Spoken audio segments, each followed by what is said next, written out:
네, 서울 광장에 들어선 임시 선별검사소에는 아침부터 시민들의 발길이 이어지고 있습니다. 네, 현장에서는 숨은 감염자를 찾기 위한 검사로 분주한데요. 취재기자 연결합니다. 곽준영 기자. 네, 서울 광장에 나와 있습니다. 지금 제 뒤로 보이는 임시선별검사소에는 이른 아침부터 시민들의 발걸음이 이어지고 있습니다. 이곳 검사소는 지난주 들어섰는데 지난 주말에도 많은 시민들이 다녀갔습니다. 검사소의 운영 시간은 오전 9시부터입니다. 하지만 그 이전부터 사람들이 몰려들었습니다. 한 직장인은 출근 전 검사를 받기 위해 오전 8시부터 기다리고 있었다고 밝히기도 했는데요. 지금 줄을 서게 된다면 검사까지 30분 정도 기다려야 할 것으로 보입니다. 검사 대상은 모든 시민입니다. 이곳에서는 코로나19 증상이 없어도 검사를 받을 수가 있는데요. 보건소로부터 확진자와 동선이 겹친다는 연락을 따로 받지 않아도 본인이 원하면 감염 여부를 직접 확인할 수 있습니다.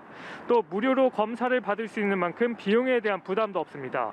아울러 검사자의 연락처만 필요할 뿐 익명으로 진행되기 때문에 개인정보 노출을 꺼려하는 시민들도 걱정을 덜 수 있습니다. 이 선제적 익명 검사가 시작된 지난 14일부터 지난 토요일까지 누적 확진자는 수도권 임시검사소에만 385명이었는데요. 전문가들은 이를 두고 숨어있는 코로나 감염자들을 선제적으로 찾아내는데 익명 검사가 큰 효과가 있다고 진단했습니다. 네, 그런데 이런 임시선별검사소가 전국적으로 확대될 가능성이 크다고요.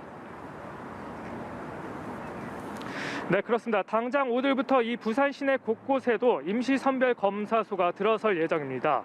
이 검사사를 통한 감염자를 찾아내는 데 효과가 있다고 보고 있는 만큼 다른 지역도 잇따라 임시검사소 운영에 나설 것으로 보입니다.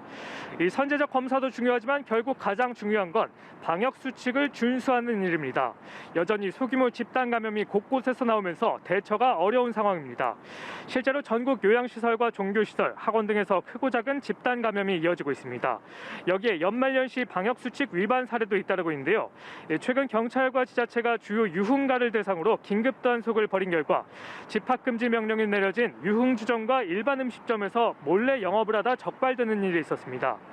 이번 주 성탄절을 시작으로 주말이 큰 고비가 될 수 있는 만큼 외부 활동을 삼가고 불가피한 외출을 할 때는 방역수칙 반드시 지켜주길 바라겠습니다.